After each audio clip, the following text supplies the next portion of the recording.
The heat came down slow over Charleston that last week of June, the way memory comes down slow over a woman who has not been permitted to forget. It came down in the long, honeyed afternoons along Meeting Street and the palmetto-shaded yards of Wentworth, and it sat at night on the wrought iron porches of the old single houses like an uninvited second guest. The heat made the gardenias open wider than they had a right to open, and made the men in linen jackets loosen their bow ties on the back verandas. And on the Saturday evening of the 24th of June, as the sun began to let go of its hold on the harbor, the heat moved through the second-floor windows of a gracious, pale pink single house on Upper Meeting Street and settled gently on a silver coffee urn that a young woman in a plain black uniform was polishing with a soft cotton cloth in a pantry that smelled of orange peel and beeswax. Her name was Sola Mercer. She was 26 years old that June, and she had, 3 years earlier, taken her own mother's maiden name back. She was an African-American woman, 5 feet and 6 inches tall, slender in the manner of a woman who had learned not to spend what she did not have on herself, with warm, medium brown skin, a faint scattering of freckles across her cheekbones that her grandmother on John's Island had always said were sweet rain the Lord had left on a patient face. Her eyes were large and dark and quiet. Her hair, thick and natural and black, was that evening pulled back into a neat, low braided bun at the nape of her neck. In each ear she wore a single tarnished silver stud. On her left cheek, just beneath the cheekbone, there was a small crescent-shaped scar, a memory from a fall off the wooden dock at Shem Creek when she had been 9 years old. Sola wore that evening the black long-sleeve button-down cotton shirt, the plain black slim dress trousers, and the slim black leather apron that Miss Eulalia Crane required of every server on her catering team, black polished Oxford service shoes, and a small cream name tag on her breast pocket that read Sola, MCEC Catering. On her ring finger, as had been true for 3 years, there was nothing. The silver coffee urn she was polishing had belonged to Miss Eulalia's mother, a tall, elegant thing of old Victorian silver with a graceful curved spout and 2 beaded handles. Sola handled it with the quiet thoroughness she brought to every silver piece, because Miss Eulalia Crane, a 71-year-old Gullah-descended Charleston caterer, had once, 18 months ago, looked at Sola Mercer across a kitchen table at the Cassie House Women's Shelter and said, "Baby, come work for me. I see your hands. You have been polishing somebody's silver." Sola had said that day, "Ma'am, I have. I will polish yours also." And she had. Cassie House sat on East Bay Street just south of Calhoun, in a narrow 3-story brick building that had once been a sailmaker's warehouse. Sola had arrived on a Tuesday evening in October, 3 years and 8 months after she had walked out of the side gate of the Page Mansion on East Battery Street with a cotton duffel bag, a brown leather Bible, and, in the inner pocket of her jacket, a sealed manila envelope the weight of which had changed the shape of every morning of her life for 20 months. She slept in a small, clean room on the 3rd floor in a single twin bed, beneath a frame cross-stitched sampler that read, "A broken pitcher pours twice," a word her great-aunt on Wadmalaw had once at a funeral said to her grandmother. She kept a small blue 5-and-dime spiral notebook on a little pine nightstand beside her twin bed, and every night before lights out at 10 she wrote in it a single true sentence, as her mother had taught her to do on the evening her mother had died. On the morning of the 24th, at 6:15, Sola had risen, washed her face, coiled her hair into its low bun, put on her catering uniform, and carried down to the Cassie House kitchen a chipped ceramic mug for her morning tea. She had walked at 6:40 the 2 blocks to the Meeting Street bus, ridden to King Street at Queen, walked 3 blocks north to Miss Eulalia's honey-colored catering kitchen on the 2nd floor of a narrow, green-shuttered Charleston commercial building, and had, at 7, let herself in the back door with her own key. Miss Eulalia Crane had already been there since 4. Miss Eulalia stood that morning over her long stainless steel prep counter in her cream-colored chef's coat, with the small embroidered MCEC over her heart, her silver gray hair wrapped in a cream silk headscarf, her soft, deep brown face focused on a yellow legal pad, reading glasses low on her nose. She had looked up and said, "Baby, good morning. We have 120 tonight, Upper Meeting Street. It is the big one." Sola had said, "Yes, ma'am, I saw the order." She had set down her tote bag. She had tied on her clean, long, white prep apron over the uniform. She had washed her hands at the hand sink carefully for the full 2 minutes Miss Eulalia required. She had begun, without being asked, to peel shrimp from the 6-pound bowl at the end of the counter. The morning crew had come in at 7:30. Miss Eulalia had, as she always did, laid out the full schedule on the yellow legal pad. Sola had learned over 18 months to read Miss Eulalia's schedule the way a sailor learns to read tide tables. Tonight's event, she had noted, was an engagement dinner hosted by the bride's family, a family Miss Eulalia had served for the better part of 22 years. The bride's and groom's names were written in Miss Eulalia's careful cursive at the top of the sheet in the small pink box reserved for honored guests. Sola had not looked at the pink box. Sola had gone on peeling shrimp. At 10:15, Miss Eulalia had called across the kitchen, "Sola, baby, come over here a minute. I want you on the coffee service tonight." Sola had set down the knife. She had wiped her hands on a cloth. She had walked across the kitchen. She had stood beside Miss Eulalia at the prep counter. Miss Eulalia had turned the yellow legal pad toward her. Miss Eulalia had tapped with her reading glasses hand the pink box at the top. Sola had looked at the pink box. The pink box said, in careful cursive, "Engagement dinner, the Ellington House, 147 Meeting Street. Host, Mrs. Vivian. Ellington honored couple, Mr. Solomon Page and Miss Sable Ellington." Sola had stood very, very still. Her hands had, for the first time in 18 months, begun very faintly to shake. Miss Eulalia had seen it before Sola had. Miss Eulalia had, without a single word, laid her own warm, broad hand across both of Sola's at the counter. Miss Eulalia had said softly, "Baby, look at me." Sola had looked up. Miss Eulalia had said, "You do not have to go tonight. I have 6 girls. Any of them can carry the coffee. I will pay you as if you had gone. You can stay here in the kitchen and help me prep tomorrow's breakfast for the Reverend Middleton's prayer breakfast. Nobody will think less of you. Do you hear me?" Sola had not for a long moment spoken. Then she had said very quietly, "Ma'am, I hear you. What do you want to do, child?" "I want to go, ma'am." "Baby, I want to go. I want to carry the coffee. I want to stand at the back of that dining room tonight in my black uniform and in my cream name tag that says Sola. And I want to serve Mr. Solomon Page a cup of coffee from your silver urn. And I want to be, ma'am, a paid member of a Charleston catering crew doing honorable work for an honorable wage for an honorable caterer. That is who I am tonight. That is all I am tonight. I will not spill anything. I will not say anything. I will not look at anybody twice. I will finish the shift, and I will come home on the 9:45 bus, and I will sleep in my bed. I have earned the right, ma'am, to work. I will not let that family take my work away from me again. Do you hear me, ma'am?" Miss Eulalia had looked at her for a long, steady moment. Then Miss Eulalia had said, "Baby, I hear you. You are on the coffee. Put on the black polish on your shoes before you leave this kitchen, and you tie that bun 3 turns tighter than it is now. Do you hear me?" "Yes, ma'am." "And child." "Yes, ma'am."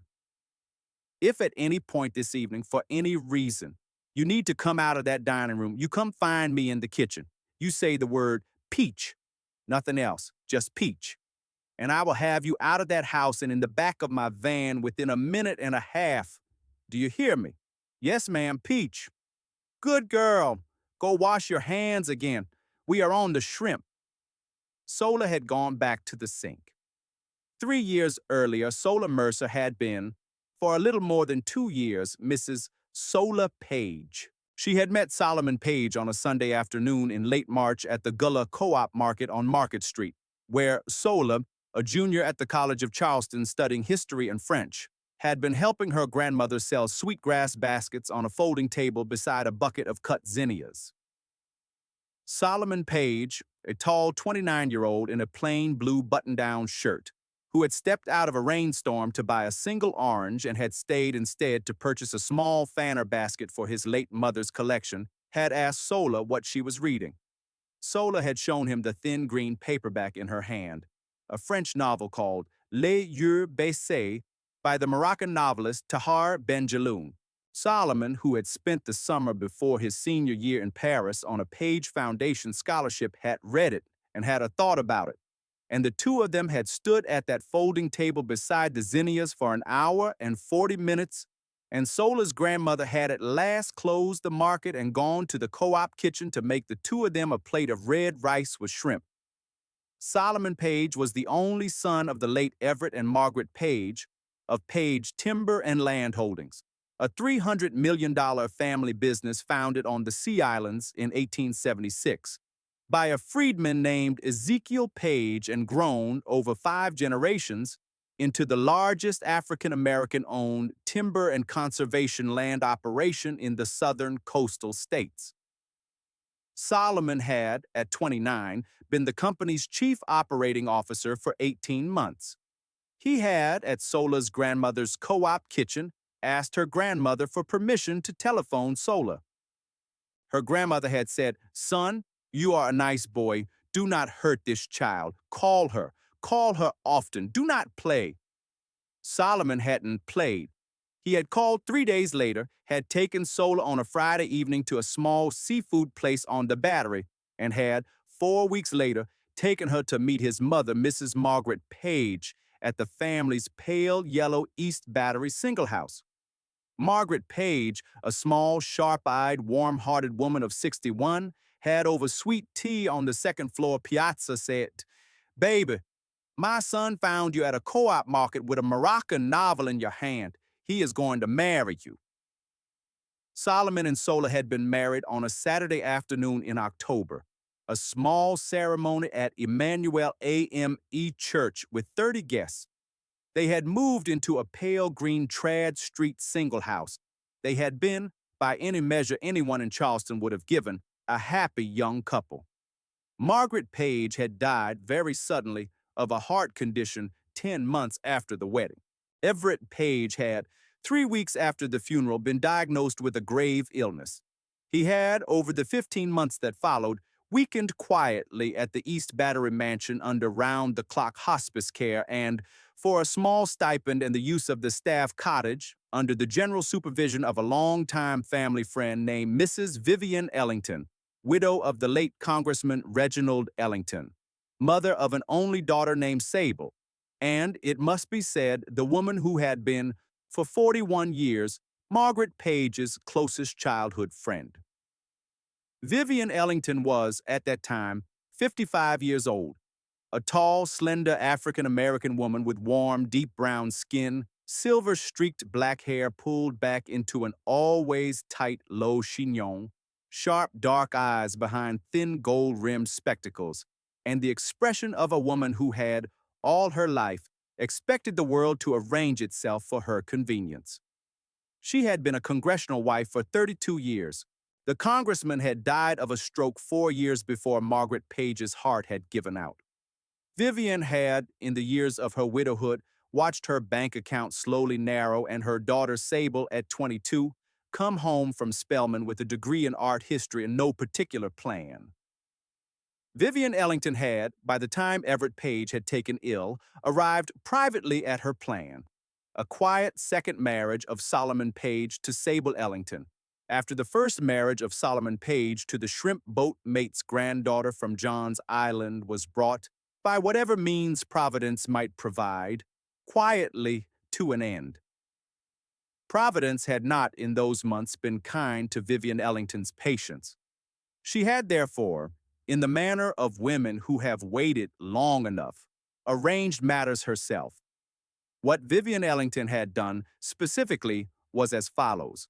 She had paid a small sum to a man named Reginald Otis, a part-time process server who did not ask too many questions, to follow Solar Page for 4 weeks. Solar Page had not, in those 4 weeks, given Mr. Otis anything to photograph, because Solar Page had not, in fact, been doing anything photogenic. Mr. Otis had, however, brought Mrs. Ellington photographs of Solar at the Franklin Library, at a Bible study at Emmanuel AME, at a co-op market on Johns Island, and at a Friday evening French conversation practice group at a little coffee shop on King Street, in which practice group the 3 other regulars had included a young French literature graduate student named Yves Cormier. From those blameless photographs, Mrs. Vivian Ellington had, over the course of 3 careful evenings at her kitchen table, created, with the home printer, a pair of sharp scissors, a glue stick, and a faint but not trivial skill with a scanner, a small packet of what she had privately come to call reference materials. 4 altered photographs of Solar standing closer to Yves Cormier than she had ever stood in real life. 2 more from the library, similarly angled. A sheet of faint typed commentary. She had placed the packet in an unmarked manila envelope. Mrs. Vivian Ellington had carried the manila envelope one evening at the beginning of the 15th month of Everett Page's illness, up the worn wooden stairs of the Page mansion and into the upstairs sitting room where Everett Page lay propped on his pillows looking at a single oil portrait of Margaret. And she had said very softly, "Everett, darling, you need to see something." And Everett Page, who had, in his weakness, in his grief, in the narcotics for his pain, lost by that point very nearly the full capacity to tell real paper from forged, had taken the packet and had wept, and had 2 weeks later on his deathbed asked his son Solomon in his last conscious hour to please promise him that he would protect the Page family name and dissolve the marriage that a careful friend of the family had, at the very end, shown the old man to be an unworthy thing. Solomon Page had, at his father's deathbed, given that promise. He had not read the packet. He had only heard his father's voice. He had gone home that same evening to the Trad Street single house. Solar had been, that evening, in the little second-floor study grading papers from the Spanish conversation tutoring she had been doing. Solomon had stood in the doorway of the study. He had said, with the blank face of a man who had been asked by a dying man to tear out his own chest and hand it across a pillow, "Solar, my father has died this evening. There are things I have been shown today. I have agreed to things tonight I do not, at this hour, have the strength to discuss with you. I ask you to go to your grandmother's house tonight and tomorrow, and I will send for you when I am ready." Solar had looked up from the papers. She had risen. She had closed the book. She had said very quietly, "Solomon, what has been shown to you?" Solomon had said, "I cannot." Solar had said, "Solomon, look at me." He had looked at her. He had looked only for a breath. He had looked away. Solar had walked past him down the stairs. She had packed her cotton duffel bag. She had taken her mother's brown leather Bible off the shelf. She had walked out through the side garden gate of Trad Street and had walked the 6 blocks to her grandmother's small house on Logan Street, and she had sat on her grandmother's back porch for 3 days and had not, for those 3 days, wept in front of her grandmother because Mercer women did not weep on their grandmother's back porches. 11 days later, a thin manila folder of filed divorce paperwork had arrived at Solar Mercer's grandmother's front door. She had signed it. She had not read the reference materials. She had not asked to. Solomon had refused to see her. Solomon, it would turn out, had, in the days after his father's funeral, read the packet, had sat with it alone for 4 days in the empty upstairs sitting room of the East Battery mansion, where his mother's portrait still hung, and had, at the end of those 4 days, looked at the photographs, and had allowed his grief and his exhaustion and the promise he had made a dying man, and the voice of a woman he had been trained since infancy to regard as family, to do to him what grief and exhaustion and duty will sometimes do to a 29-year-old man whose parents have both left him in the same calendar year. He had, without seeing her again, signed the divorce. Sola had moved out of her grandmother's house 4 months later when her grandmother had passed in her own soft sleep one May afternoon on the porch swing. She had tried for 18 months to keep her own small life on her own small terms. She had waitressed, she had tutored, she had lived above a locksmith shop on St. Philip Street. Her small savings had gone to her grandmother's funeral and back taxes and a February medical bill. She had, one Tuesday afternoon in October, walked the 12 blocks to Cassie House with her cotton duffel bag and her mother's brown leather Bible, and she had said at the intake desk, "Ma'am, my name is Sola Mercer. I am 24 years old. I have $4 in my pocket and no place to sleep tonight. I will work, please." The intake coordinator at Cassie House, a broad-shouldered deaconess named Mrs. Bertha Sims, had said, "Baby, come inside."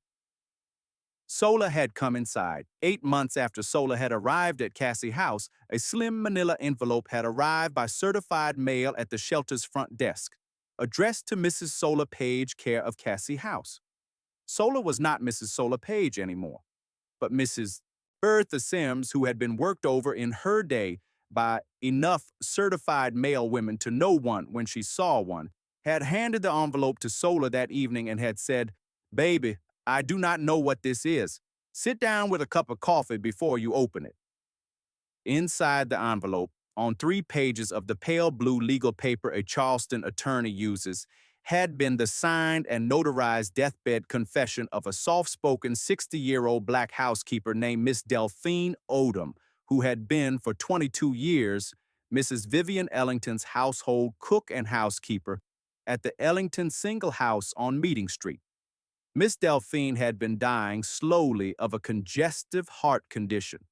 She had, 2 months before she had gone, called her pastor, the Reverend Marcus Hill of Emmanuel AME, and her pastor's attorney, a thoughtful young lawyer named Mr.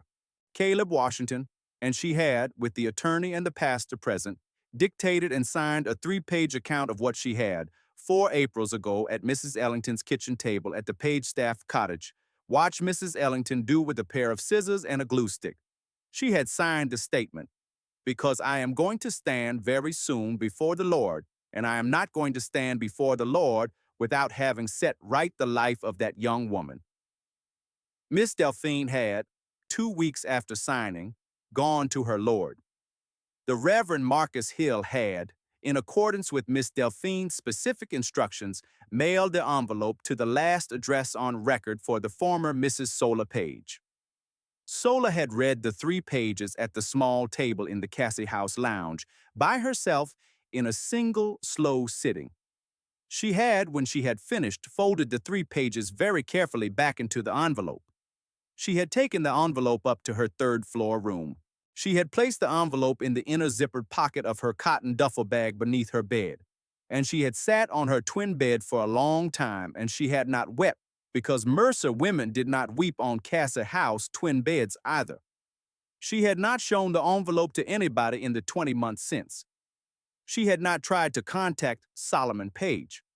She had carried it those 20 months in a slim, waterproof sleeve inside her small black work tote, because she had known from the day she had read it that there would come a day of the Lord's appointment on which she would deliver it to Solomon Page. She had not known until Miss Eulalia's yellow legal pad at 10:15 on the morning of the 24th of June that the day had come. At 3 o'clock that afternoon, Miss Eulalia's catering crew, 6 servers, 2 cooks, Miss Eulalia herself, and a tall, kind-faced retired Navy chef named Mr. Calvin Moultrie, who did the plating, had loaded the 2 white catering vans parked in the alley. Into the first van had gone the great hot boxes of pan-seared flounder and Carolina gold pilaf and a lemony frogmore stew. Into the second van had gone the silver. Miss Eulalia's mother's silver coffee urn, her grandmother's silver tea service, 12 dozen small white porcelain demitasse cups, The cream, the cane sugar, the sweet tea in its cut glass pitchers, the folded white linen napkins, ironed that morning by a woman named Miss Nettie Pringle at her home on Nassau Street. At 3:45, the two vans had pulled out of the King Street alley, had moved south through the afternoon Charleston streets down Meeting and across Calhoun, and had turned into the service lane that ran along the north side of the big pale pink Ellington single house at 147 Meeting Street. The Ellington single house was a tall, narrow, pale pink stucco house facing its long side onto its great walled garden, its front door opening not onto the street but onto the two-story wrought iron piazza that ran the full length of the garden. The garden was planted that June in palmetto, camellia, tea olive, fig, old-fashioned white roses, and a great sweep of blue hydrangea. A long, single table of 18 place settings had been laid on the lawn for the honored guests. 10 circular tables of 10 had been set on the piazza and under 3 bridal veil tents at the garden's far end. A small raised teak platform on the south wall had been set for a Charleston string quartet. Mrs. Vivian Ellington herself had come out at 4:15 onto the piazza to inspect. She had worn that afternoon, over her going-out afternoon shift, a cream linen apron with a small embroidered E, and over her shoulders a light pale green linen wrap. Her silver-streaked hair had, as it always was, been pulled into its tight, low chignon with the thin gold pins. Her sharp, dark eyes behind her thin gold-rimmed spectacles had moved across the long table on the lawn, and then across the smaller tables on the piazza, and then across the great sweep of hydrangeas, and then, finally, across the small, neat row of Miss Eulalia Crane's 6 uniformed servers who had lined up for inspection on the hand-laid brick path by the garden pantry. Her sharp, dark eyes had, for one unblinking moment, gone past Sola Mercer, 3 servers in, without any particular recognition. Then her sharp, dark eyes had, 2 beats later, come back, and had stopped, and had, for the first time in 3 years, looked at Sola Mercer. Mrs. Vivian Ellington's mouth had opened slightly, as though she intended to say a word, or to ask a question, or to quietly walk across the brick and take Miss Eulalia by the elbow and explain that one of her servers was not permissible tonight. But Miss Eulalia Crane had, in her cream chef's coat, stepped at exactly that moment between the two of them. Miss Eulalia had said pleasantly, in the pleasant professional voice she had used for 22 years, "Mrs. Ellington, good afternoon. Your piazza is beautiful. Your hydrangeas are blooming the prettiest they have in 5 years. The whole crew is here. We will be out of your way in 4 hours. My Sola is on the coffee tonight. Sola has been with me for 18 months. She is the best coffee server in Charleston. I do not think you and I need to discuss the coffee server at your daughter's engagement dinner, do we?" Mrs. Vivian Ellington had looked at Miss Eulalia Crane. Mrs. Vivian Ellington had looked briefly past Miss Eulalia, at Sola, standing there in her black uniform with her small cream name tag and her hands folded in front of her apron. Mrs. Vivian Ellington had said, very thinly, "We do not, Eulalia." "Thank you, ma'am. We will be in the pantry." Miss Eulalia had turned. Miss Eulalia had walked her crew into the pantry. Miss Eulalia had shut the French doors behind them. Miss Eulalia had, only once they were inside, laid her broad, warm hand on Sola's shoulder and had said very low, "Baby, if she comes in here for you, she has to come through me. Do you hear?" "Yes, ma'am." "Go set the demi-tasse cups." "Yes, ma'am." Sola had gone to set the demi-tasse cups. The first of the 120 guests had come down the garden path at 5:30 in soft spring linens and pale seersuckers, and had begun to collect in 2s and 3s along the piazza railing with small glasses of champagne, cocktails brought out on silver trays by Miss Eulalia's servers. The Charleston String Quartet had begun, very softly, on the teak platform at the south wall, a Bach partita arranged for strings. The late afternoon sun had moved slowly toward the big camellia at the back of the garden, and the shadows of the long fronds of the three palmettos had begun to stretch long across the lawn. Miss Sable Ellington, the bride-to-be, had come out onto the piazza at 5:45 on the arm of her mother. Sable Ellington was, that afternoon, 27 years old. She was a tall, slender young woman with warm, light brown skin, long, sleek, jet-black hair pinned back with a small pearl barrette. Careful, natural makeup, full lips painted in a soft rose, a thin gold chain with a small pearl pendant at her throat, and a modest 2.5-carat emerald-cut diamond engagement ring on her left ring finger. She wore a pale blush pink silk cocktail dress with elbow-length sleeves, a high round neckline that covered her collarbones, a hem 2 inches below the knee, and closed-toe pumps. Her expression was the expression of a Charleston 27-year-old who had been raised since the age of 13 to believe this dinner was inevitable.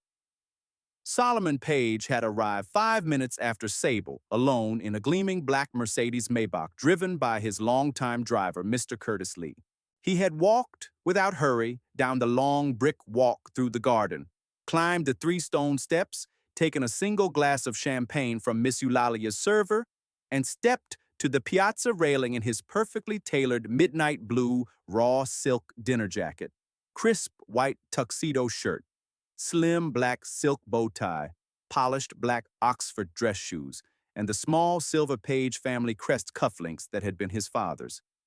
He had shaken Mrs. Vivian Ellington's hand, kissed the soft powdered cheek of Miss Sable Ellington, and stood beside her as the first guests came up to greet them.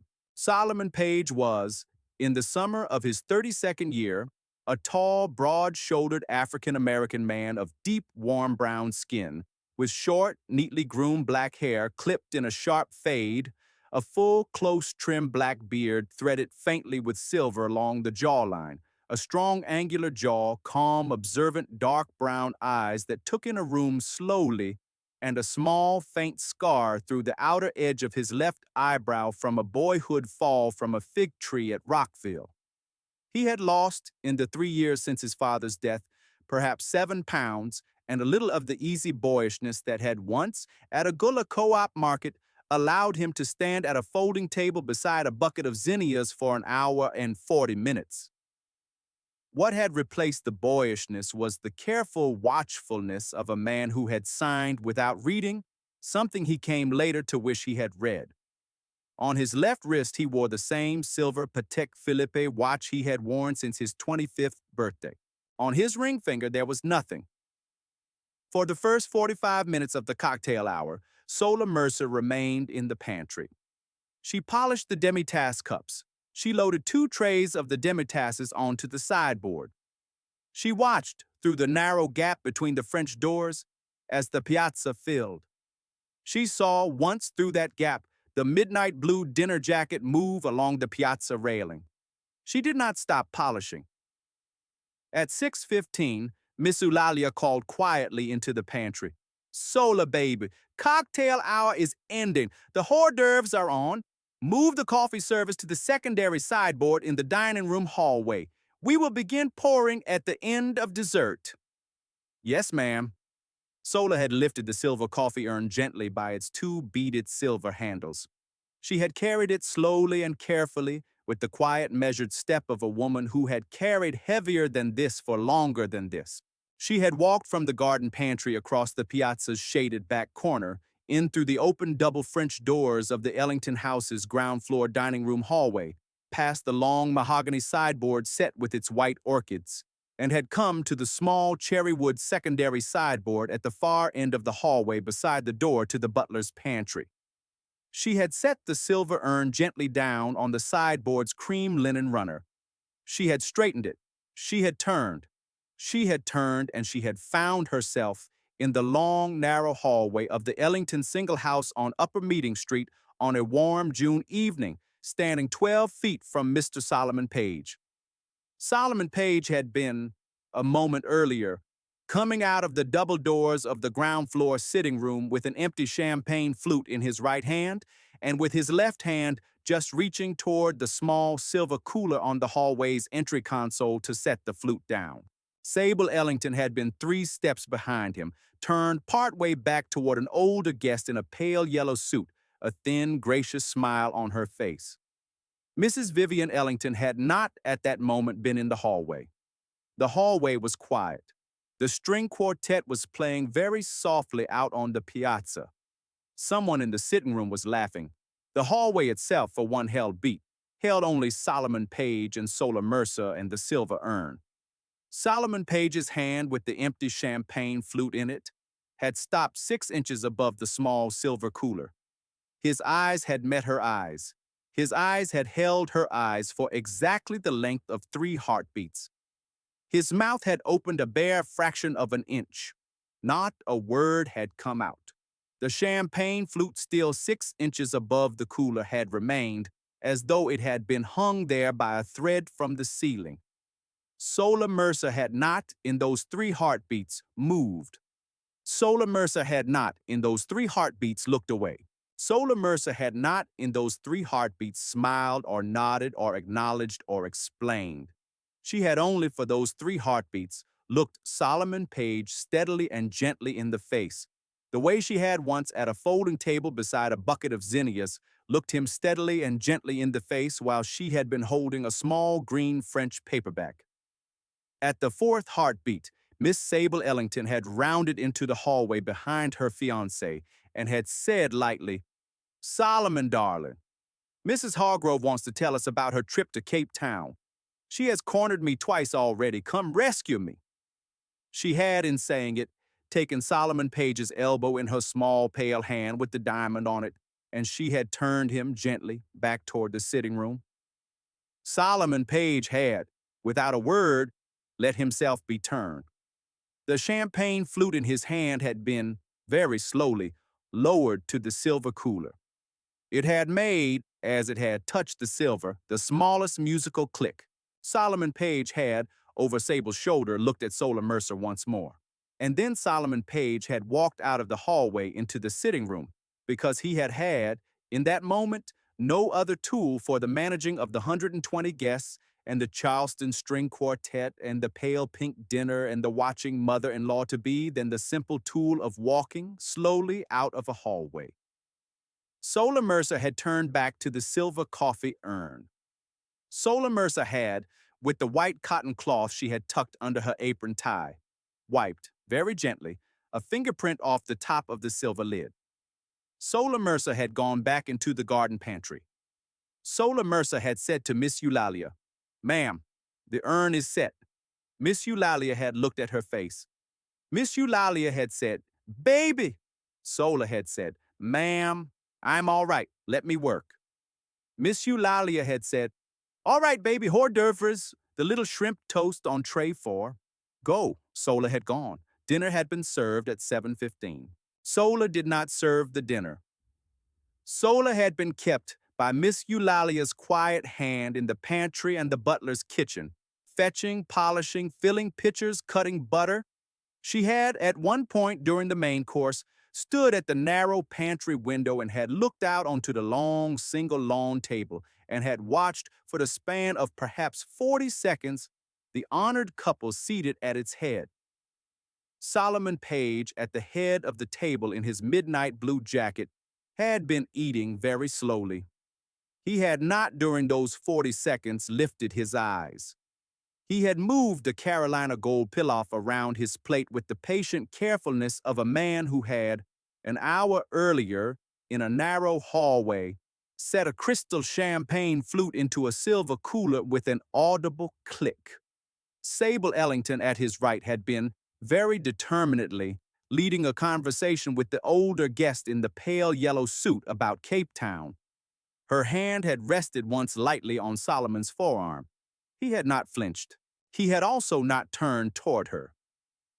Mrs. Vivian Ellington had, at the opposite end of the long single table, in a modest, knee-length emerald green silk cocktail dress with elbow-length sleeves and a high collar, kept up with dignified steadiness, her hostess's watchful survey of her guests.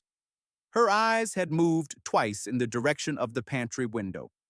Sola Mercer twice had stepped gently back from the window. Dessert had been served at 8:40. The dessert was Miss Eulalia's own recipe, a small individual peach and bourbon crumble in a white ramekin with a spoonful of soft vanilla cream on each.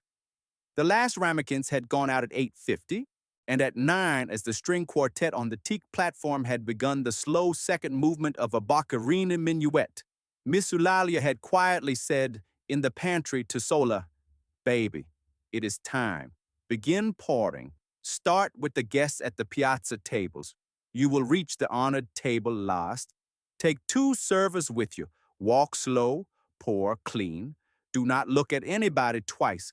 Do you hear me?" "Yes, ma'am." Sola had lifted a small silver tray of the 12 Demitas cups. She had poured the first cup from the silver urn with a steady hand. She had, with the other 2 servers Miss Eulalia had assigned her, stepped out through the open French doors onto the piazza, and she had begun, gently, to move among the piazza tables, offering coffee in her quiet, professional voice. The guests had accepted coffee. The guests had thanked her. The guests had not, at the piazza tables, recognized her. At 9:15, Sola Mercer had stepped down the 3 stone steps from the piazza onto the long brick walk along the lawn, and had begun, with her tray, to make her slow, careful way to the honored single lawn table. Solomon Page had, at 9:14, excused himself from the honored table. He had walked, with no particular hurry, to the far end of the long garden. He had walked past the sweep of blue hydrangea. He had walked past the old brick fountain. He had walked to the very back wall of the garden, where a single old fig tree spread its broad, dark leaves over a small wrought iron garden bench. He had stood beside the fig tree in the dim garden light. He had rested his right hand, palm flat, against the cool, rough brick of the back garden wall. He had dropped his head. He had breathed in, slowly. He had breathed out, slowly. Sola Mercer had, with her silver tray of demitases, reached the long single-lawn table at its foot, had begun to pour. She had moved up one side, pouring cleanly, serving the older gentleman at the far end first. She had made her way, quietly, up the side. She had, after 4 minutes, poured the last of the first round of coffee at the long single-lawn table. She had looked across the lawn toward the back wall. She had seen Solomon Page standing in the shadow of the fig tree with his hand against the brick.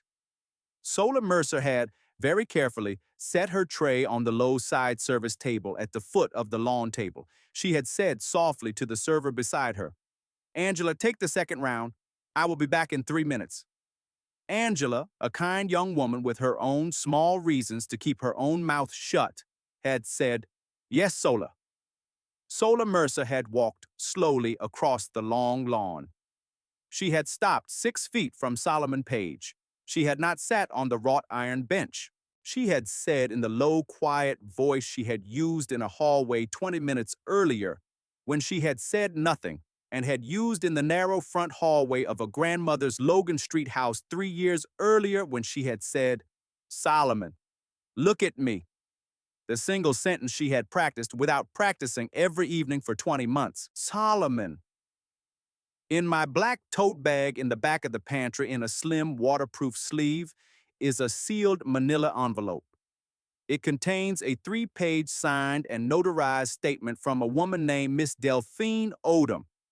Miss Delphine was Mrs. Vivian Ellington's housekeeper for 22 years. Miss Delphine died 2 years ago of a heart condition.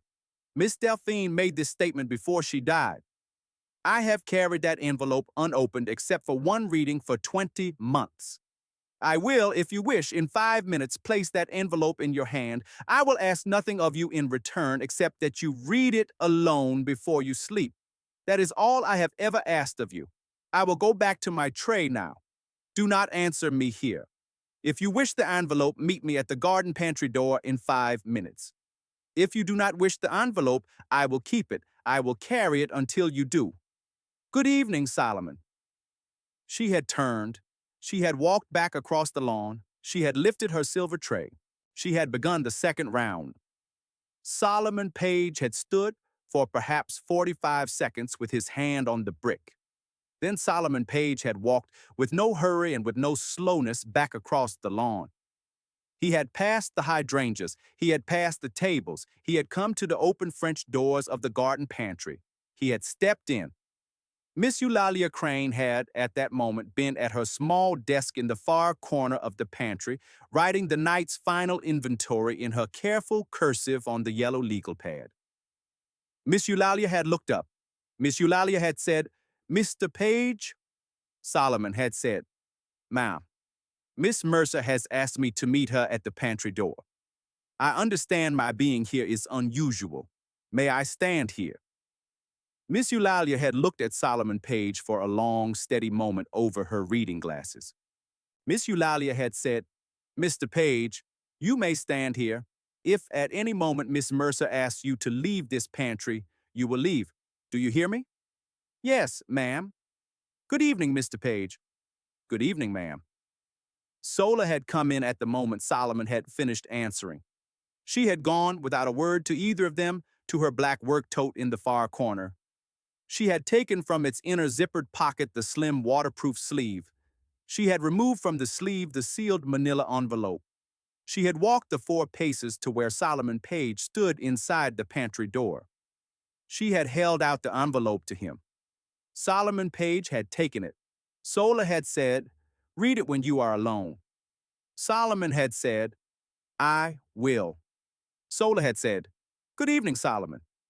She had turned. She had lifted her silver tray. She had walked back out of the pantry onto the piazza and back down the stone steps onto the long brick walk. And she had gone back to the honored lawn table to pour the second round of coffee. Solomon Page had walked back across the lawn with the sealed manila envelope in the inner left breast pocket of his midnight blue raw silk dinner jacket. He had returned to the honored table. He had sat down on the right of Miss Sable Ellington. He had, for the next 19 minutes, sat very quietly with his fingertips resting on the table edge and his coffee cup untouched at his elbow. He had not looked once at Sola Mercer. He had not looked once at Sable Ellington. He had looked instead past the teak platform on the south wall, across the soft heads of the hydrangeas, at the darkening June Charleston sky above the garden wall. At 9:38, Solomon Page had, without asking permission of his fiancée or of his hostess, risen at the honored table. He had walked, with no hurry, toward the teak platform on which the Charleston String Quartet had begun the minuet's final movement. He had stood at the edge of the platform. He had waited until the cellist had finished the phrase she was in.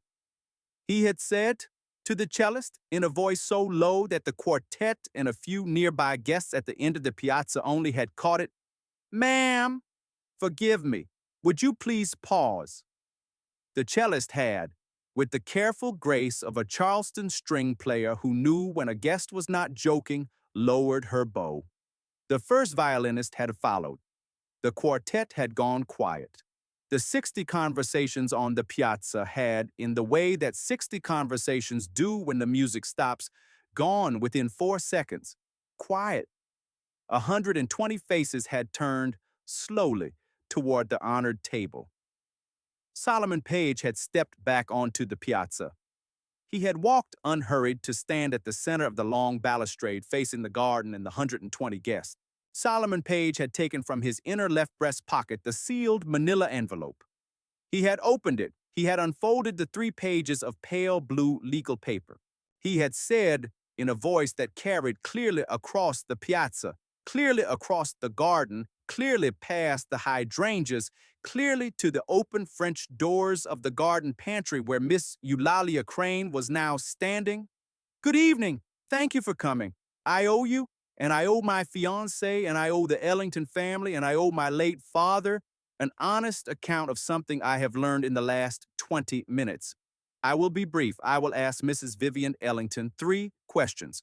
I will read, for the benefit of the room, what I have been given, and then I will, at the appropriate time, ask the Charleston String Quartet to resume, and I will ask Miss Eulalia Crane's coffee service to resume, and I will ask all of you to enjoy a dinner for which Mrs. Ellington has generously paid. Mrs. Ellington, will you please step forward? Mrs. Vivian Ellington, in her emerald green cocktail dress, had risen slowly from the honored table. She had walked with the measured composure of a woman who had already, in the 4 seconds between the cellist's lowered bow and her fiancé-to-be son-in-law's first word, understood exactly what was about to happen, the length of the long single table to its head. She had stopped 6 feet from Solomon Page. Her chignon had been perfect. Her thin, gold-rimmed spectacles had caught a faint glint from the piazza lanterns. Solomon Page had said quietly, "Mrs. Ellington, my first question. 4 Aprils ago, did you pay a man named Reginald Otis to follow my late wife, Mrs. Sola Page, for a period of 4 weeks, and did you receive from him photographs of her which you then altered?" Mrs. Ellington had said pleasantly, "Solomon, I do not know what you are talking about, darling. You are, I think, unwell." Mrs. Ellington, my second question. Did you, on or about the 7th of April of that year, carry into my late father's upstairs sitting room at the Page House on East Battery Street an unmarked manila envelope containing those altered photographs and a typed sheet of commentary? And did you give that envelope to my father? Mrs. Ellington had said, "Solomon, I assisted your father in his last months in many small errands. I am not going to permit an accusation at my daughter's engagement dinner." Mrs. Ellington, my third question. Did you, in the summer of that year, at the staff cottage on the Page property, employ your household cook and housekeeper of 22 years, Miss Delphine Odom, in the small mechanical matter of cutting and pasting certain photographs with a pair of scissors and a glue stick at your own kitchen table? Mrs.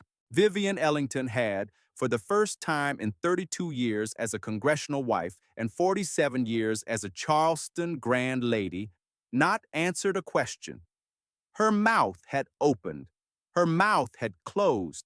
Her hand had very slightly lifted, as though to steady herself against the piazza railing. She had not moved to the railing. Solomon Page had lifted in his right hand the 3 pages of pale blue legal paper.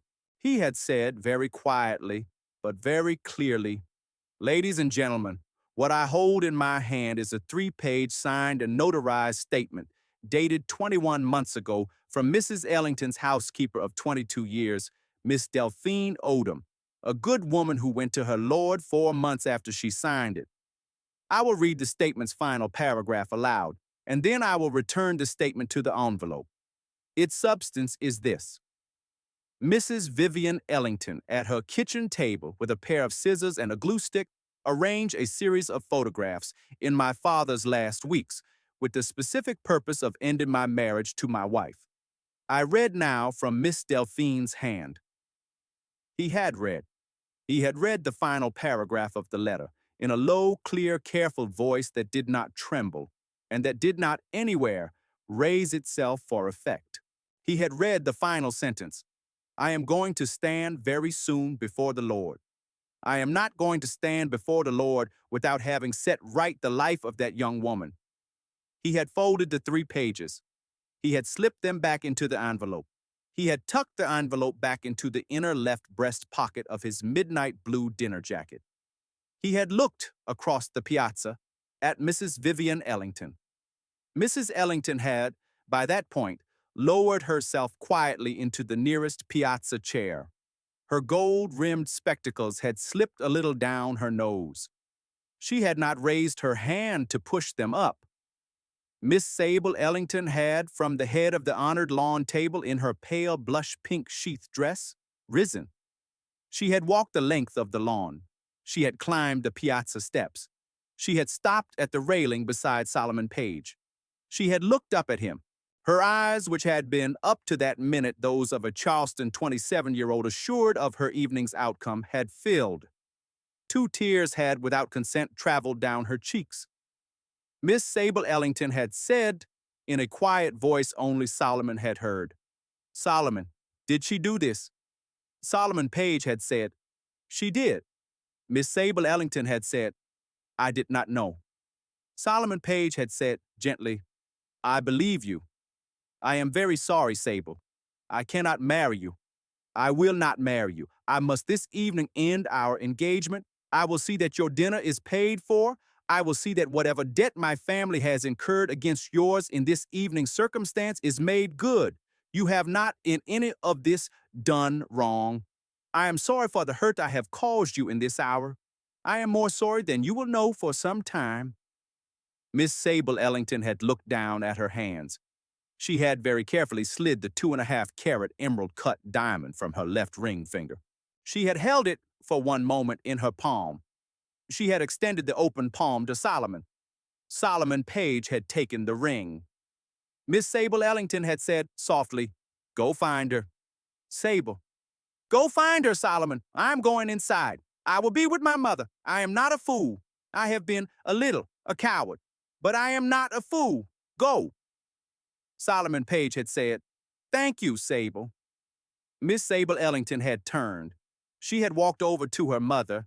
She had knelt slowly beside the piazza chair her mother had sunk into. She had taken her mother's hand. She had, without another word to her mother, not yet simply held her mother's hand. Solomon Page had walked back down the piazza steps onto the long brick walk, past the hydrangeas, past the old brick fountain, past the fig tree, back through the French doors of the garden pantry, and had stopped 3 paces inside where Miss Eulalia Crane stood, still in her cream chef's coat, with her hand gently on the shoulder of Sola Mercer, who had come into the pantry from the lawn service 30 seconds earlier.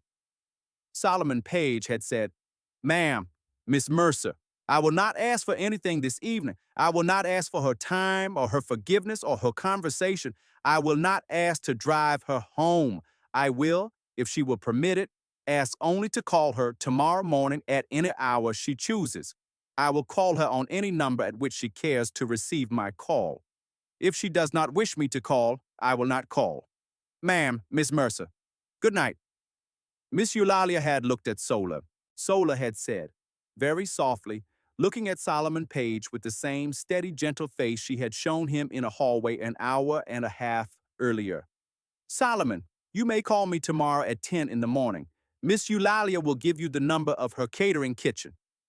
I will be at the kitchen at 10. We will speak for 10 minutes. We will not tomorrow meet in person. We will see after tomorrow morning what the Lord wishes of us next. Good night, Solomon.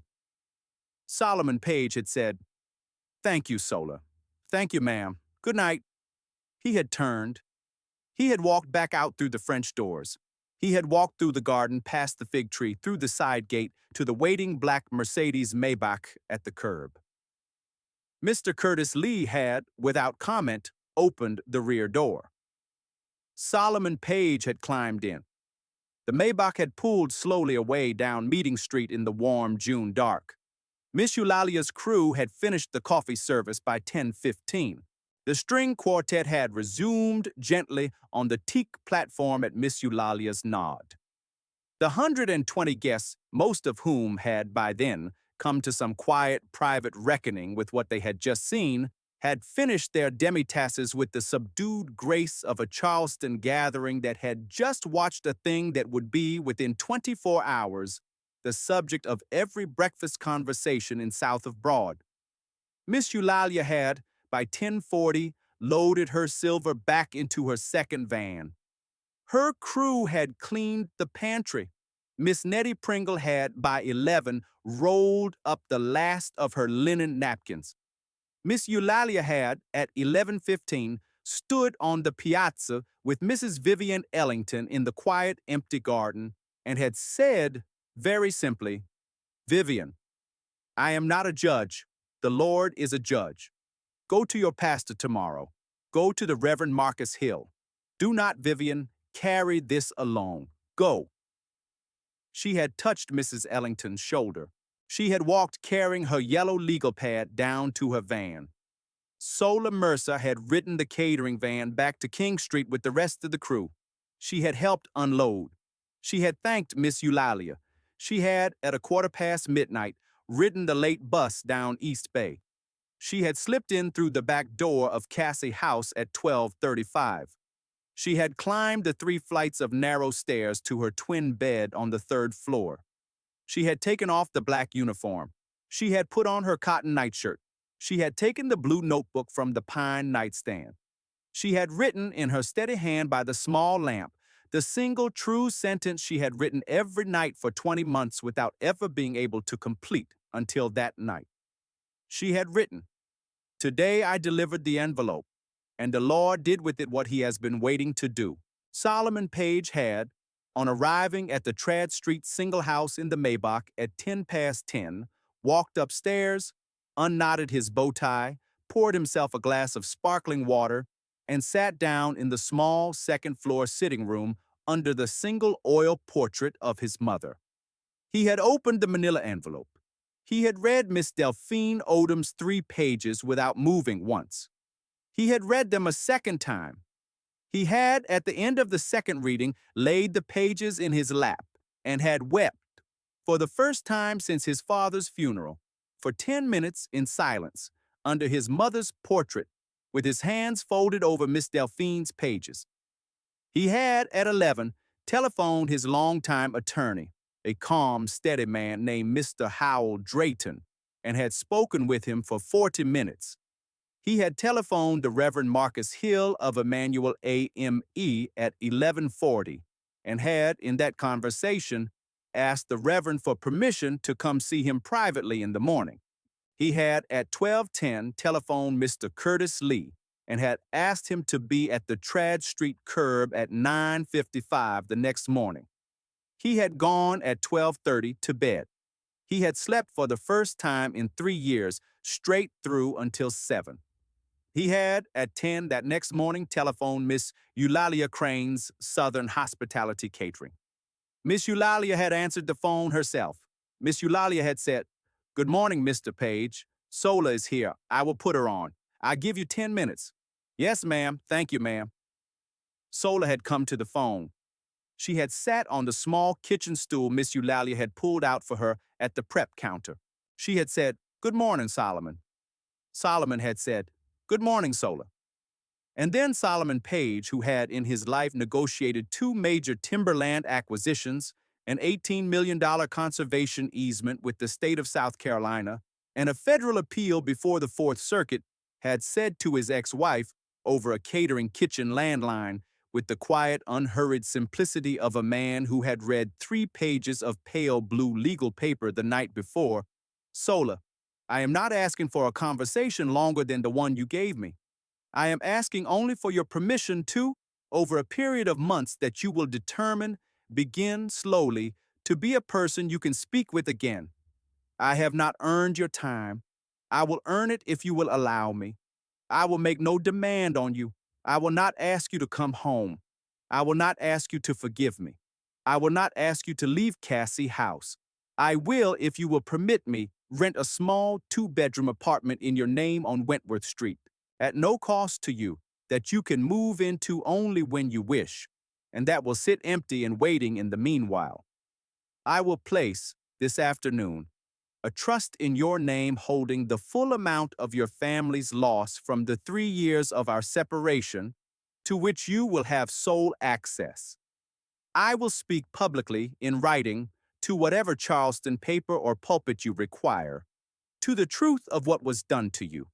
I will not, until you are ready, stand on the same sidewalk as you.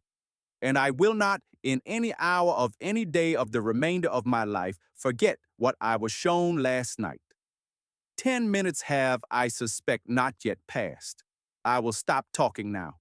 What do you wish?" Sola had, for the length of 4 slow breaths, not answered. Then Sola had said very quietly, "Solomon, you may send Mr. Drayton to Cassie House tomorrow with the paperwork for the trust. I will sign it. I will not, Solomon, move into the apartment on Wentworth until September. I will, for the months between now and September, stay at Cassie House and continue to work for Miss Eulalia. I will see you on Sundays, if you wish, at 3 in the afternoon, at the little park at White Point Gardens, for half an hour, beginning the first Sunday of July. We will walk. We will not sit on a bench. We will not embrace. We will not hold hands. We will talk. I am not, Solomon, going to come back to a thing that is over. I am going to see with you over some number of months whether a new thing is coming. I love my life as it is. I love my work. I love Cassie House. I love Miss Eulalia. I love the women on the third floor. I love the blue notebook. I love Solomon, the woman I have become in the last 3 years. If we are to build anything, it will be built around her. Do you understand me? Sola, I do. Good. 10 o'clock on the first Sunday of July at White Point Gardens at the Little Pavilion. Do not be late. I will not be late, Sola. Good morning, Solomon. Good morning, Sola. She had handed the phone back to Miss Eulalia. Miss Eulalia had said, baby. Sola had said, ma'am. Miss Eulalia had said, you did a right thing. Let us go make biscuits. The Reverend Middleton's prayer breakfast is on a tight schedule. We have 3 dozen biscuits to cut. Yes, ma'am. The courtship between Solomon Page and Sola Mercer was, like the heat of Charleston itself, slow, honest, and remembered. They walked every Sunday afternoon of July, every Sunday afternoon of August, every Sunday afternoon of September, up the length of White Point Gardens and back. They did not in July embrace. They did not in August embrace. On the last Sunday of September, on a cool evening when the first of the ocean's autumn breezes had come up the harbor, Solomon Page had, on the steps of the little white pavilion at the foot of the gardens, very slowly extended his right hand, palm up, and Sola Mercer had, slowly, laid her own hand into his. And they had, the two of them, stood that way on the pavilion steps for perhaps 6 seconds, looking out at the harbor, before Sola had gently withdrawn her hand and had said, next Sunday, Solomon. He had said, yes, Sola. She had moved into the small apartment on Wentworth Street on the 1st of October. She had continued to work for Miss Eulalia. Sable Ellington, who had in the weeks after the engagement dinner begun to work in the benevolence ministry at Emmanuel A.M.E., had approached Sola one Wednesday evening in December and had said, Miss Mercer, I owe you a long apology. My mother is not at this hour able to say what she owes. Please forgive me. Sola had, after a long, steady moment, said, Miss Ellington, come sit with me. I forgive you tonight. Your mother will in her own time find her own way. Will you sit? Miss Sable Ellington had, that evening, sat. Vivian Ellington had, in a small courtroom proceeding that March, signed a public statement that had appeared in the Post and Courier, and had paid a small civil settlement to Cassie House and to Miss Delphine Odom's grown son, Mr. Wendell Odom. She had, on the 3rd Wednesday of the following September, sat on a parish hall bench waiting for the Reverend Hill, and Sola Mercer had walked across the hall and had said, softly, Mrs. Ellington, I have wasted 3 years of my life on what you did. I will not waste the next 30. I forgive you. I will see you at Christmas service. Good evening. Mrs. Vivian Ellington had wept quietly on the bench for 17 minutes. The Reverend Hill had, when he came out, sat beside her and handed her his clean handkerchief. Solomon Page had asked Sola Mercer, on the 13th of April of that year, on a Sunday afternoon walk at the top of White Point Gardens under the same oak tree where her grandmother had, 20 years earlier, taught her to identify a boat-tailed grackle, to consider at some future point of her own choosing becoming once more his wife. Sola Mercer had, on the Sunday of the first week of May, said yes. They had married at St. Michael's Episcopal Church on the corner of Broad and Meeting on a Saturday morning in late September, 11 months after the engagement dinner. Sola Mercer had walked down the long aisle of St. Michael's on the arm of Mr. Calvin Moultrie, the retired Navy chef who had done the plating at the engagement dinner because Mr. Moultrie had, over the months that had followed, become the nearest thing to a father the fatherless Sola had known in her life. Miss Eulalia Crane, in a lavender silk dress, had been the matron of honor. Miss Sable Ellington, in a pale cream silk dress with a small yellow rose at her collar, had been one of Sola's bridesmaids. Mrs. Vivian Ellington had, in a simple navy silk dress, sat quietly in the fourth row of the bride's side of the church and had wept without making a sound. Solomon Page had stood at the altar with his longtime attorney, Mr. Howell Drayton, as his best man. The Reverend Marcus Hill had in the end officiated. He had said every one of the words. He had, at the last, said, "Now by the power vested in me by the state of South Carolina and by the living God, I pronounce you husband and wife. Mr. Page, you may kiss your bride." Solomon had kissed his bride. And up in the choir loft of St. Michael's Episcopal Church, 7 stories above the altar, under the old wood and brass pipes of the organ, a small framed cross-stitch sampler had, for the day of the wedding, been hung by the sacristan's wife in a small, quiet corner of the back wall. The sampler was Sola's, and Sola had brought it over from Cassie House the Wednesday before, and the sacristan's wife, Mrs. Eulonia Mitchell, had agreed to hang it there for the one day of the ceremony, out of sight of the congregation but in sight of the Lord. The sampler had read, "A broken pitcher pours twice." Solomon Page and Sola Page were married for 28 years. They had, in the 3rd year of the marriage, a son they named Everett Marcus Page, called Ev, who grew up to be a conservation lawyer with his father's calm, dark eyes.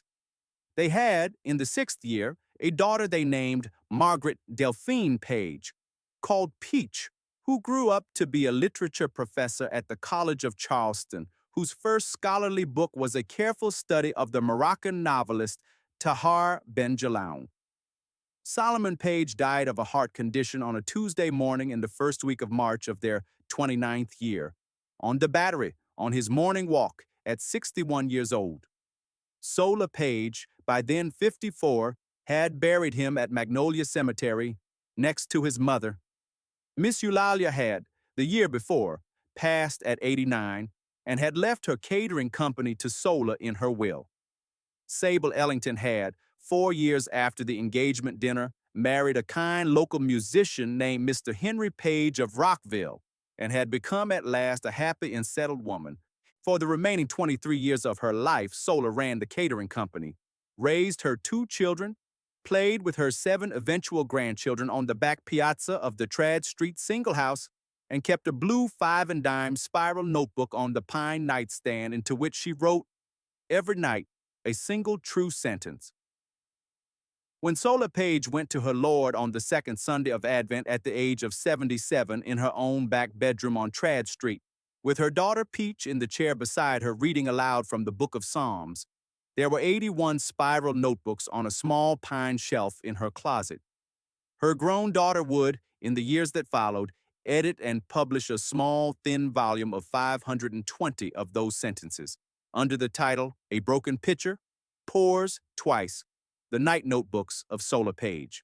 The first sentence in the book was from the first notebook Sola's mother had given her on her 10th birthday, the day her mother had given her a small silver cross on a chain.